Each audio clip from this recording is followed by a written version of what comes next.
মুহতারাম, আমাদের এখানে কয়েকদিন আগে কাওয়ালি সন্ধ্যা হয়েছে। চিটাগাং বিশ্ববিদ্যালয়, ঢাকা বিশ্ববিদ্যালয়, বিভিন্ন জায়গায় কাওয়ালি সন্ধ্যা হচ্ছে।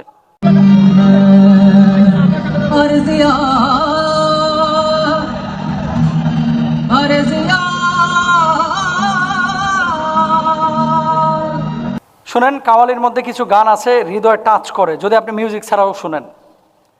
যেমন ওই যে আহ, আপনার হৃদয় মাঝে কাবা, নয়নে মদিনা, এরকম কথা বলে। তারপরে বলে ছেড়ে দে নৌকা মাঝি, যাব মদিনা। ছেড়ে দে নৌকা মাঝি, যাব মদিনা। মদিনা নিয়ে কথা আছে, নবীর আহ, শান নিয়ে, বৈশিষ্ট্য নিয়ে, সিফাত নিয়ে কথা আছে, আল্লাহর শান নিয়ে, বৈশিষ্ট্য নিয়ে কথা আছে। শিরক এবং বিদাত মুক্ত কোনো কথা যদি থাকে, কোনো সমস্যা নাই কাওয়ালি গানে। কিন্তু সমস্যা হচ্ছে অঙ্গভঙ্গি। কাওয়ালি গানের ব্যাপারে ইসলামের শরিয়ার বক্তব্য কি, এবং এই বিষয়টাকে আপনারা পজিটিভলি নিচ্ছেন নাকি নেগেটিভলি নিচ্ছেন? দেখেন, ইসলামের ফ্রেমে, ইসলামের গণ্ডির মধ্যে থেকে যে কোনো গান, যে কোনো সঙ্গীত, যে কোনো নাচ, যে কোনো গজল, এটা আমাদের সবার পজিটিভ একটা ধারণা এবং পজিটিভ একটা থিঙ্ক কাজ করে যে এই জিনিসগুলো আমরা পজিটিভলি সবসময় নিয়ে থাকি। কিন্তু দু একটি বিষয় আমি আমাদের ছাত্র ভাইদের দৃষ্টিগোচর করছি। কাওয়ালির মধ্যে যদি আপনি দফ ইউজ করেন তাহলে আপনার জন্য এটা সম্পূর্ণরূপে জায়েজ, শুধু দফ। কিন্তু আপনি যদি অন্য অন্য ইনস্ট্রুমেন্ট ইউজ করেন, ঢোল, তবলা, গিটার, হারমোনিয়াম, এই জিনিসগুলো কিন্তু ইসলাম অনুমোদন করে না ভাই। আপনি ঘোড়ায় পেঁচায় এটাকে জায়েজ করতে বলবেন, আসলে ঘোড়ায় পেঁচায় আমরা জায়েজ করতে পারবো না। কুরআনুল কারীম আল্লাহ সুবহানাহু ওয়া তাআলা কি বলছেন? ওয়ামিনান নাসি মাই ইয়াশতারি লাহওয়াল হাদিসি লিয়ুদিল্লা আন সাবিলিল্লাহ।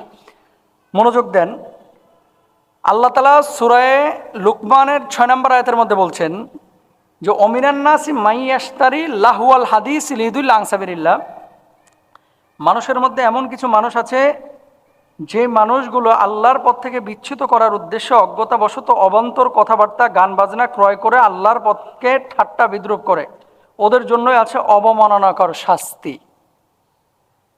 শুনেন, কাওয়ালির মধ্যে কিছু গান আছে হৃদয় টাচ করে, যদি আপনি মিউজিক ছাড়াও শুনেন। যেমন ওই যে আপনার হৃদয় মাঝে কাবা, নয়নে মদিনা, এরকম কথা বলে। তারপরে বলে ছেড়ে দে নৌকা মাঝি, যাব মদিনা। মদিনা নিয়ে কথা আছে, নবীর শান নিয়ে, বৈশিষ্ট্য নিয়ে, সিফাত নিয়ে কথা আছে, আল্লাহর শান নিয়ে, বৈশিষ্ট্য নিয়ে কথা আছে। শিরক এবং বিদাত মুক্ত কোনো কথা যদি থাকে, কোনো সমস্যা নাই কাওয়ালি গানে। কিন্তু সমস্যা হচ্ছে অঙ্গভঙ্গি। কিছু গায়িকা আছে, যেহেতু এটা ভারত, বাংলাদেশ, পাকিস্তান, বাংলাদেশ তো পরে জন্ম নিয়েছে, মূলত ভারত পাকিস্তান এই উপমহাদেশের নিজামুদ্দিন আউলিয়া, ওনার ওই অঞ্চল থেকে মূলত এটার বহির্প্রকাশ এই কাওয়ালির, আমি ইতিহাস থেকে যতটুকু পড়েছি। আর কওলুন থেকেই মূলত কাওয়ালি, কওলুন শব্দের অর্থ কি? বক্তব্য, কথা, কথা, এখান থেকে মূলত কাওয়ালি। তো এখানে বিভিন্ন মাজারে কাওয়ালি অনুষ্ঠান হয় যেখানে নারী পুরুষ একসাথে নাচানাচি করে, সম্পূর্ণরূপে হারাম। বিশ্ববিদ্যালয়গুলোতে নারী এবং পুরুষের যদি আলাদা আলাদা জায়গা থাকে এবং শুধু ঢোল বা বৈধ কোনো ইনস্ট্রুমেন্ট ইউজ করা হয়, এটা জায়েজ, কোনো সমস্যা নাই। এমন কোনো গান উপস্থাপন করা যাবে না যে গানের মধ্যে শিরক আছে, যে গানের মধ্যে, গানের অর্থের মধ্যে এমন কিছু বিষয় আছে যেটা ইসলামের সাথে সাংঘর্ষিক, এমন কিছু ইউজ করা যাবে না। দেখেন, আল্লাহর হাবিব সাল্লাল্লাহু আলাইহি ওয়াসাল্লাম কি বলছেন? ইয়াস্তাহিল্লুনাল হিরা ওয়াল হারিরা ওয়াল খামরা ওয়াল মাআজিফ। এমন কিছু মানুষ বাইর হবে যারা এই রেশমি পোশাককে, চিকন চিকন পোশাক পরিধান করাকে, মদকে, গান বাজনাকে হালাল মনে করবে। এই জামানায় কিছু যুবক যুবতীরা এটাকে হালাল মনে করেন। তো কাওয়ালিতে সমস্যা নাই। ভারতের কিছু ওই মহিলা আছে, ইউটিউবে মাঝে মাঝে ছবি চলে আসে, ভাই কাওয়ালি যখন গায় এইভাবে খালি থাপ্পড় মারে আর এমন অঙ্গভঙ্গি করে, মানে মনে হয় যে পাগল হয়ে গেছে। এরকম কিছু লোক আছে, পাকিস্তানের কিছু কাওয়ালি গায়ক আছে এরকম, মানে এমন অঙ্গভঙ্গি করে যেন পাগল হয়ে গেছে। এরকম কোনো অঙ্গভঙ্গি, অ্যাটিটিউড, এগুলো যদি না থাকে তাহলে কোনো সমস্যা নেই। এরপর আসেন, লাহওয়াল হাদিস দ্বারা এখানে কি মূলত উদ্দেশ্য কি? ইবনে আব্বাস রাদিয়াল্লাহু তাআলা আনহু বলছেন, এখানে এই শব্দ দ্বারা সঙ্গীতের কথা বলা হয়েছে।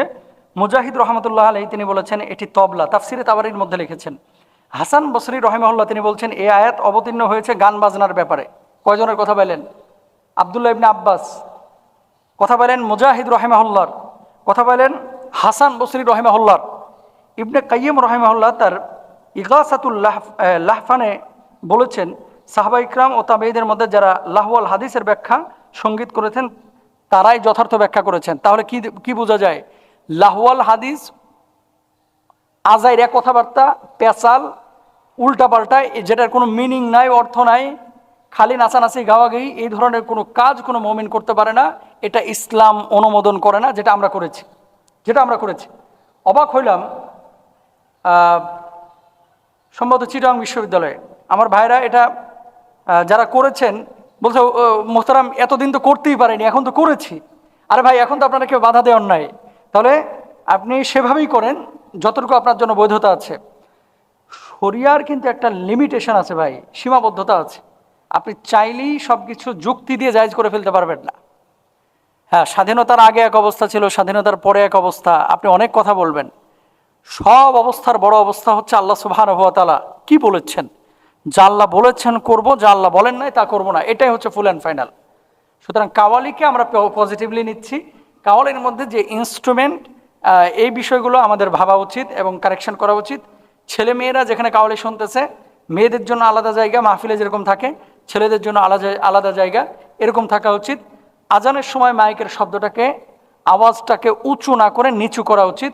এগুলো আমরা খেয়াল করবো। আল্লাহ তাআলা বোঝার তৌফিক দান করুন।